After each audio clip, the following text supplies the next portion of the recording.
Đây là khu vui chơi ở ngoài trời. Một tí nữa mình sẽ trở lại đây mình tắm, rất là tuyệt vời. Hôm nay thứ tư, không phải là những ngày cuối tuần nhưng mà rất là đông, tại vì mùa hè ở Canada.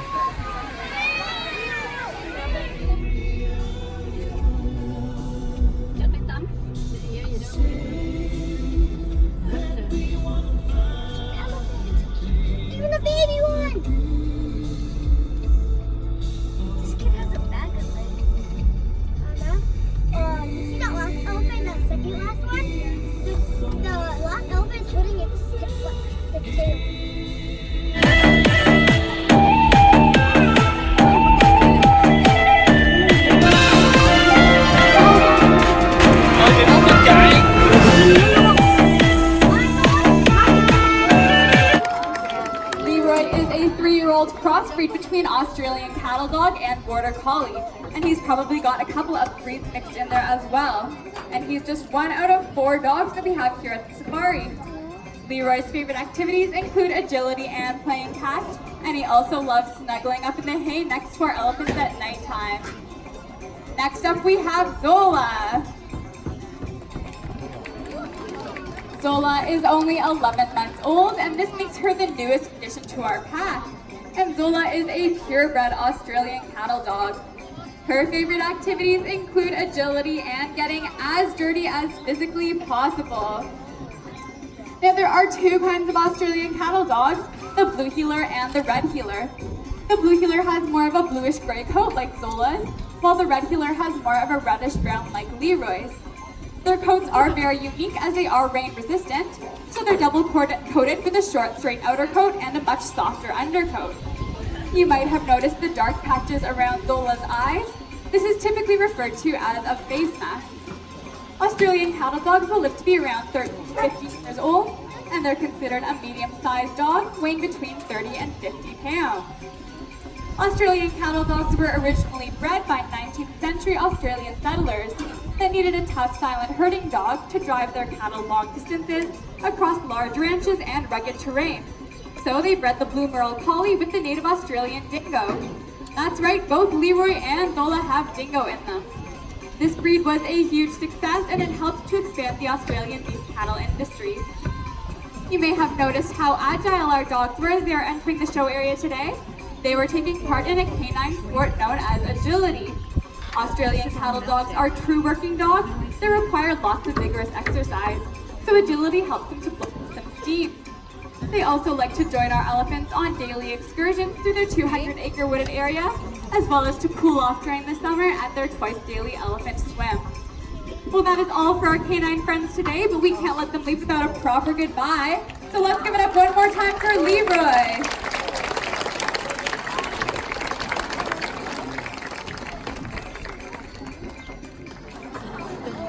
And of course, we can't forget about Zola.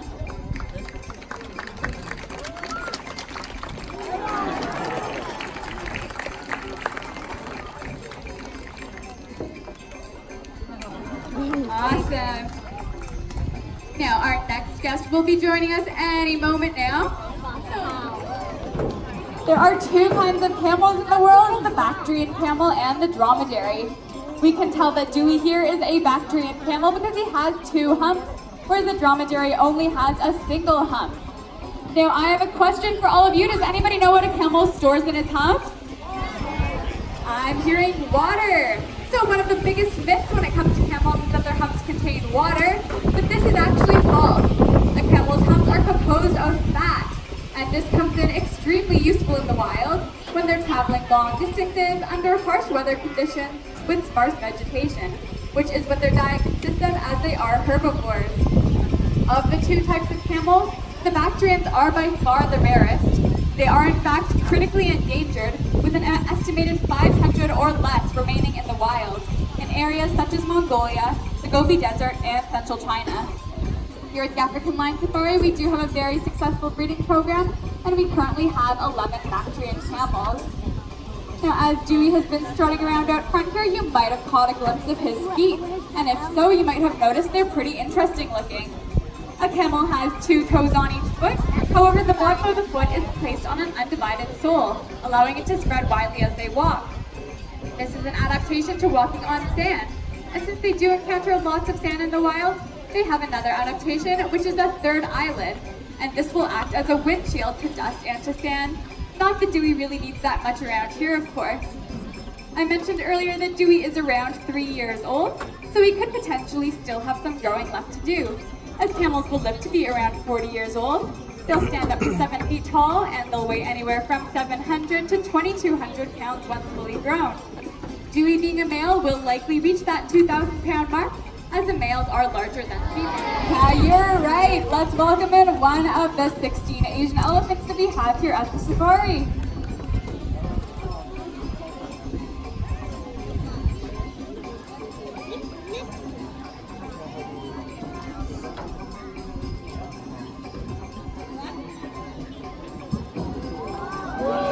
There she is. Now, there are 2 kinds of elephants in the world, the Asian elephant and the African elephant. You can tell an Asian elephant apart from its African relative due to its high domed forehead, slightly arched back, and its much smaller ears. To greet you all here today, our elephant and handler are going to give you a safari salute. And before we begin our demonstration, I'm going to start with a brief introduction. This is 40-year-old Jenny. Now, Jenny here doesn't have any tusks, but you might have noticed that some of our elephants do. And this is because in the Asian species, only males have tusks, and females have a much smaller version called tushes. But in the African species, both males and females have tusks. An elephant's tusks are made of ivory, which is extremely valuable. In fact, in recent years, the price of ivory has tripled, and as a result, there are close to 100 elephants that are killed every day in Africa for their ivory tusks. One of the most unique features of an elephant is their trunk. An elephant's trunk contains over 150,000 muscles and ligaments. This is more than we have in our entire bodies. An elephant will use their trunk like a hand to pick up food and to squirt water into their mouths. They'll also use it like a nose to breathe and to smell. Now, to show you just how dexterous her trunk can be, Jenny's going to need a volunteer from the audience with a large coin such as a loonie or a toonie. First one right up here to the front with a loonie or toonie can be my volunteer. So come right up to the front with a large coin. Awesome. Thanks, buddy. Perfect. You put both hands in front of you nice and flat like that. Awesome. All right.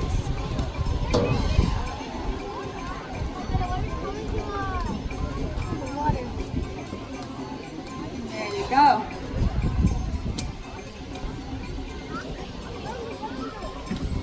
So Jenny's handler is showing her the coin and placing it on the ground in front of her. And Jenny will use that finger-like projection at the end of her trunk to feel around for the coin and to pick it up, just like you or I might use our thumb and our forefinger. And this piece of her trunk is actually just an extension of her nose and her upper lip. And as I mentioned, it is very dexterous. So let's see if she can find that coin.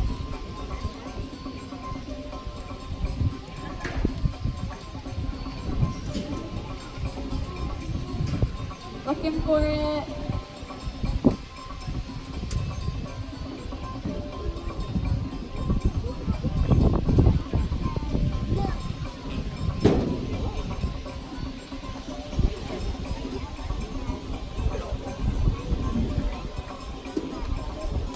And we're gonna give her another look at that coin so she can see exactly where it goes.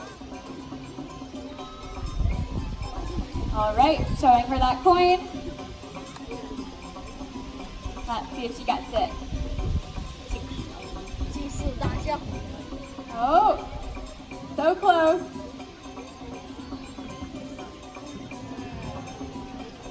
Well done, Jenny. Looks like she's got it. And Jenny is going to cash in that loan because she always pays off her debt.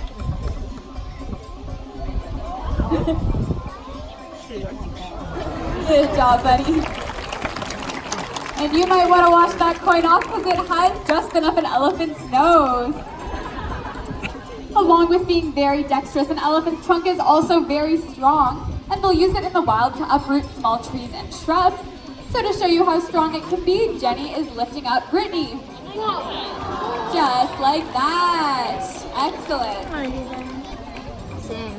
Now, just like with any of our animals, it's really important for us to check over our elephants every day to ensure that they're in perfect health. The easiest way for us to do this with an animal as large as Jenny is to ask her to lay down. So are you gonna lay down for us, Jenny? Oh, come on, why aren't you laying down? I forgot something really important. I forgot Jenny's pillow. Oh my goodness. We are gonna have to borrow Maggie's for today. Sorry, Jenny. Oh my goodness, how did I forget that? We're making that nice and comfy for her, so she has the perfect spot to lay down.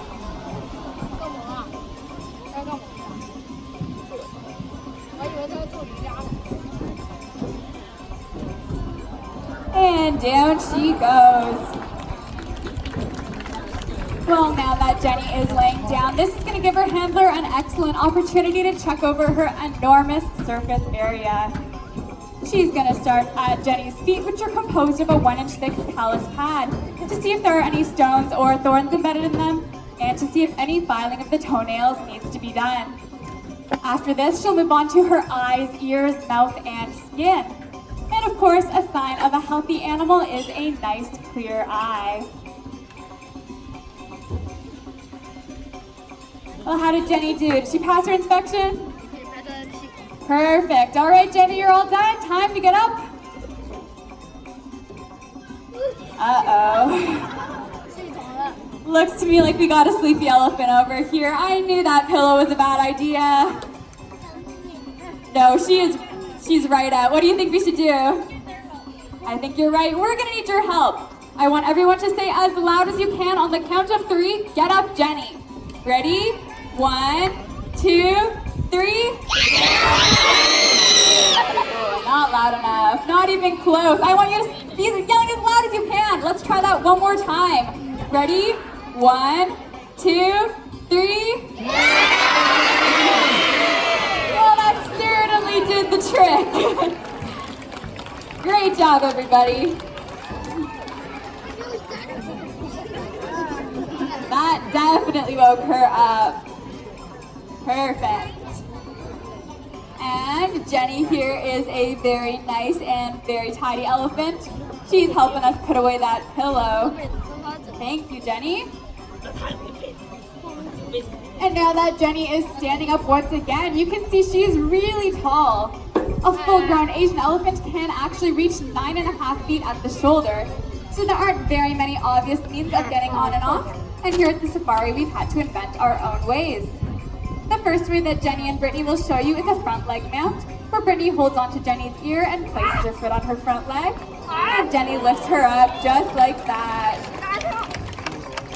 To get back down again, Jenny will just lift that leg up again, and she'll help Brittany down to the ground. Perfect. And Jenny and Brittany always like to have a little bit of fun, so now they're going to show you a trunk mount. Brittany will hold on to Jenny's ears and place her foot on her trunk, and Jenny lifts her up. Just like that. Excellent. And there is an express way of getting off an elephant where she uses her head just like a giant slide. Well done. Now, in every family, there's normally at least one artist, and our elephant family is no exception. So today, Jenny will be painting a one-of-a-kind t-shirt, which will be available for purchase in our gift shop. And as she does this, I'll tell you a little bit more about our elephants. They'll live to be around 60 to 70 years old. And a full-grown Asian elephant will eat up to 300 pounds of food every day. And this consists of hay, fruits, vegetables, and supplemented grains. They'll also drink up to 60 gallons of water every day. Unfortunately, both species of elephant are endangered in the wild, and this is due to habitat loss, humans encroaching on their population, and the illegal trade of ivory.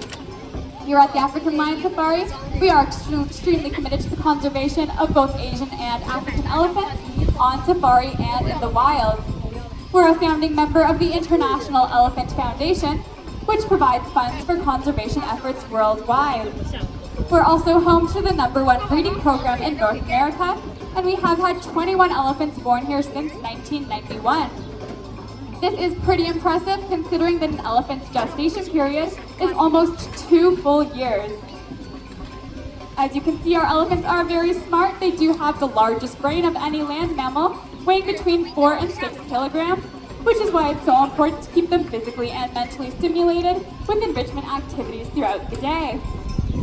Looks like Jenny has finished up her artwork, and I think she wants to show it off to everybody. What do you think? How did she do? I think you did a great job, Jenny. Well, there you have it, Jenny the elephant. To thank you all for coming out today, she's giving you one final safari salute.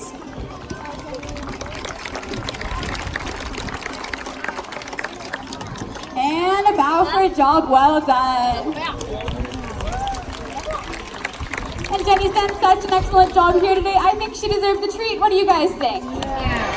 It looks like Jenny agrees. Here we are. Now, unfortunately, this does bring us to the end of today's show. However, you can absolutely stick around and watch Jenny finish up her treat.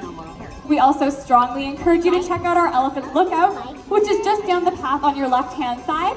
And you might be able to see some of our baby elephants, Luna, Sanita, and Onyx. There will also be staff there that can answer any questions you might have. We hope you learned a lot today about how amazing our animals are and about some of the challenges that they face. And we hope that you'll be inspired to help protect them for future generations. Thank you so much for coming out today, and have a wonderful rest of your day here at the African Lion Safari. Đây là đại bàng.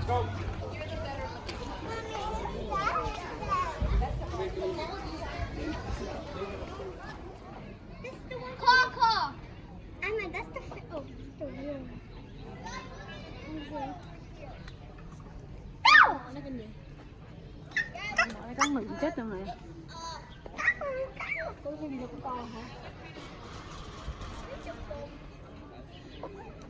Tuổi thọ là từ 20 cho đến 30 tuổi. Từ 25 tới 30 tuổi. Tụi nó bơi. Họ bị béo phì rồi, ăn nhiều quá mà không vận động nhiều đây. Yummy. Hello.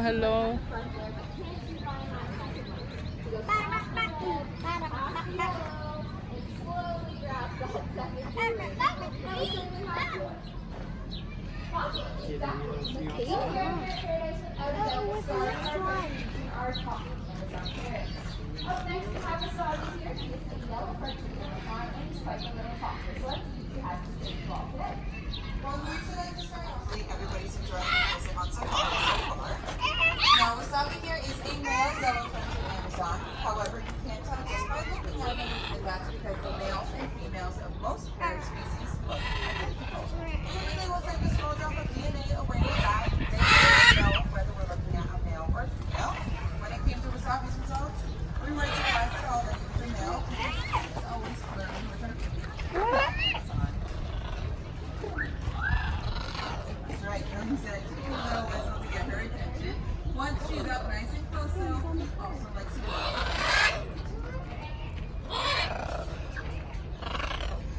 Couple little snacks for the girls in our audience today.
last two pieces of photography we have right here. I would like to introduce everybody to Ben and Black. Now, of course, if you guys have any questions about the Victoria contact us. Đây là chuẩn bị xem show biểu diễn của những chú chim. Bây giờ mọi người đang vô khán đài.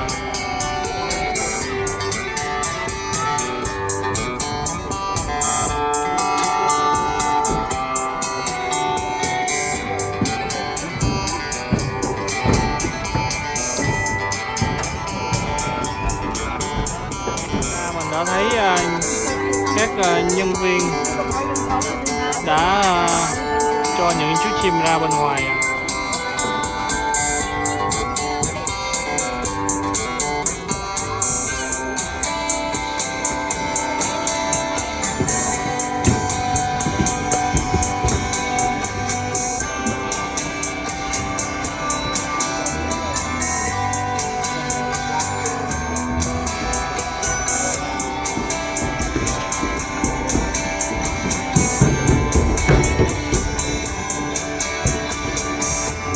Competitions of time, that of predator versus prey. Of course, hunting is something that happens all around us every single day in the wild, but we are often not lucky enough to see it occur right up close and personal. So Ginger did a great job showing us what it would look like if she was hunting after some of her ground prey. Now, being a red-tailed hawk, these birds are some of Ontario's greatest opportunists, which means they will hunt after pretty much anything, from small mammals like rats and rabbits to birds and even carrion, which is basically just a fancy word that means anything that's already dead. Now, for that reason, oftentimes the red-tailed hawks will be soaring over top of our highways or even standing around on telephone poles, because these birds have discovered that if they wait around long enough, cars can do all the work for them and roadkill makes a very easy meal. Now, my name is Noelle, and I'd like to welcome all of you to the Birds of Prey Conservation Centre. And today my team and I are going to be free-flying a number of predatory birds right up close and personal for all of you. So hopefully we're able to show you some of their more unique hunting tactics, but also so we can hopefully educate you on just how important these birds are in our various ecosystems. Now, our next bird that we're going to bring out today is Ava, our Eurasian eagle owl. And this bird is actually one of the largest owl species in the world. You might be able to see her standing in her home now. And when she flies a little bit closer for all of you, she's going to show off her impressive 4.5-foot wingspan. And you may be surprised to learn that this bird only weighs about 3 pounds. So here she comes up closer for everyone. Now, usually hearing that this bird only weighs 3 pounds is pretty surprising to people, but that's because birds are covered in thousands of feathers, so of course it really bulks up their appearance, and it makes them look a lot bigger than they are underneath those feathers. Us humans are also used to having very dense bones that make us heavy, but that's not the case for our birds. Since they need to fly, their bones are actually filled with a spongy lattice-like material, and that way they can grow up to very impressive sizes like Ava, while still maintaining a light weight, and that way they're able to fly. Now, when she was a little bit closer, you may have been able to notice she did have some beautiful bright orange eyes, and we can actually tell what time of day an owl will do its hunting by looking at the color of its eyes. So since she has those orange eyes, we know she's crepuscular, dark black eye, and they will do their hunting in the darkest periods of night. She earned herself the nickname of Theodorable. So flying a little bit closer for all of you now. And these birds do get the name of the barred owl from the barred appearance their feathers make on their chest. And those feathers will do a very good job at helping to blend them in within the forest, as these guys do like to make their homes in the densely forested areas, and we can actually find them right here in Ontario. So now that Theodore is just a little bit closer for all of you, you may be able to notice he does have some very large eyes. And of course, all owls' eyes are very large, and they actually take up about feathers, give her identity away pretty quickly to us. But people are often surprised to learn that those white feathers can actually take about 5 to 7 years to grow in, because their first flight feathers are actually entirely brown. So these birds will look a lot more similar to the golden eagle until then, which is the other eagle species that we have here in Canada. Now, bald eagles make their homes in coastal regions, so they are really great fishermen, and we're going to see if Juno can get a catch off the top of this bath for us today. And a great catch. Let's welcome her to the field.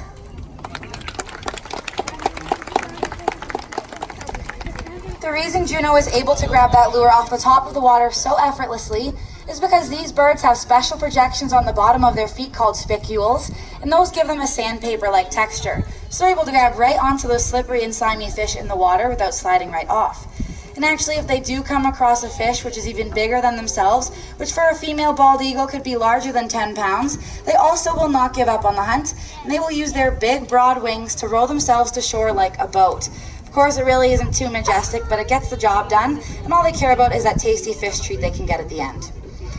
I'm sure many of you might also be familiar with the backstory of the bald eagle, as unfortunately their history is a little bit sad because these birds ended up on the endangered species list. Now this was in part due to their intentional hunting by farmers, since they were often preying after their livestock, so they did find them as a threat. But this was also unintentionally due to a pesticide called DDT. Now, farmers were using that pesticide on their fields, and it was originally thought to have no adverse side effects in the environment, but what it was doing was actually negatively impacting the calcium uptake of these birds. So that means that these birds were not able to get enough calcium to make strong eggs, and so when the mothers... Now, the reason oftentimes these birds are thought of as the bringer of human babies is because they make a 9-month migration every single year from Europe to Africa and then all the way back again. So of course that 9-month time frame lines up very nicely with the human pregnancy, making it seem like the storks are the bringer of human babies, and it does make for a great fable for parents to tell their children. Now once the storks make their return from that long migration, it will also be springtime, so you can be sure to know that better weather is just around the corner. I hope they're feeling brave too, because we're being joined by our other competitors. Now these are our black vultures, Murphy and Kirby. Now actually the term for a group of vultures while they're flying is a kettle, and I'm not entirely sure, but I think the term for a group of children is a migraine. Parents, you probably know better than I do though. Alright, now vultures are mostly scavengers. So that means these birds have most of their food already dead and on the ground, so they do not have the specialized cup-shaped foot that raptors have. And as you can see, they're very comfortable on their feet, so they are going to run against our volunteers today. Alright volunteers, I have some rules you all need to listen very carefully to, alright? So rule number 1, I want all humans to stay racing on this side of my body, and the vultures will run on this side just so no one gets mixed up today, okay? Now rule number 2, that T-shaped perch is going to be the finish line. So when I say you go, you guys can run right on past it. Now third rule, this is the most important one, alright? You all need to run as fast as you can, but if you trip and fall, please get up very quickly, because like I said, vultures are scavengers, and we really don't want to be confusing them today. And I'm just kidding, the kids are probably safe. Now, does anyone think they're going to win? Little to no support from their family members. Is anyone cheering for the vultures? A lot more support for the random birds. That's usually how it goes. All right, now the louder everyone is cheering, the faster they're all going to run. So I want you all cheering as loud as you can for them, okay? Let's get this started. On your marks, get set, go! It looks like the humans are very fast today, and I think they're going to take the win for us. Let's give them a round of applause. Thank you, volunteers. You guys can head back to your seats and go home and brag to your friends that you're faster than vultures. Just maybe leave out the part that, don't touch the birds, please. Head back to your seats. Now when you go home and brag about it, just don't tell anyone their legs are only 6 inches long. Alright, now that was a pretty great opportunity for us to see how cool vultures really are, but I'm sure that many of you... Now he does love to squawk to mark his territory and run on the ground, so he can be a little bit confusing to people, also because they're not entirely sure what kind of bird he is. Now upon first glance at Johnny's body, you may think that he resembles that of a hawk or perhaps even a smaller eagle, so you may be surprised to learn that this guy is technically a falcon. Now the caracaras are also very, very intelligent, so they have found out a couple of interesting ways that they can make easy meals for themselves. One of those would be to use their talons to dig holes and find insects, and another method would be to use the burrows and dens of other animals to their advantage, and that way they can find some vulnerable prey on the other end of them. So Johnny did a great job demonstrating that to us today, and it does show not only is it very cute, but it's also very practical. Now those birds also make their homes in the Falkland Islands, and there it is a very tied to the end of a rope, and one of our trainers is going to swing the lure around to simulate what his prey would look like, because of course nothing in the wild is going to sit around and wait for Lester to eat it. So now that Lester has taken flight, you may be able to notice he looks like he is built for speed. These birds have a very long and narrow body shape that makes them a little bit more aerodynamic compared to those other birds that have more broad wings. And they're actually so aerodynamic that we have modeled our own airplanes after them. Now you may also notice he will flap his wings pretty much constantly. He'll swing behind those stands and in behind the trees trying to confuse his trainer. And as he flies overhead, some of you may be able to hear a little jingle of a bell. Since we can't always see these birds, we do need to give ourselves a hearing advantage. So something these birds will do is fly up very high into the sky, and then they will use gravity to their advantage, kind of like what Lester is demonstrating now. And that way they can actually reach incredibly high speeds, and species like the peregrine falcon can actually get as high as 300 kilometers an hour. So it's pretty impressive. Now since they can move so fast, what they will do is ball up their feet, and then they will actually knock their prey right out of the air and kill them on impact. And if that is not effective, they also have a specialized tooth which they can use to cut the vertebrae of their prey. Now it looks like Lester has flown out very far for us today, enjoying his flight, and we're going to see if he can get a catch for us today when he flies in. Up goes the lure, and a great catch. Let's give him a round of applause.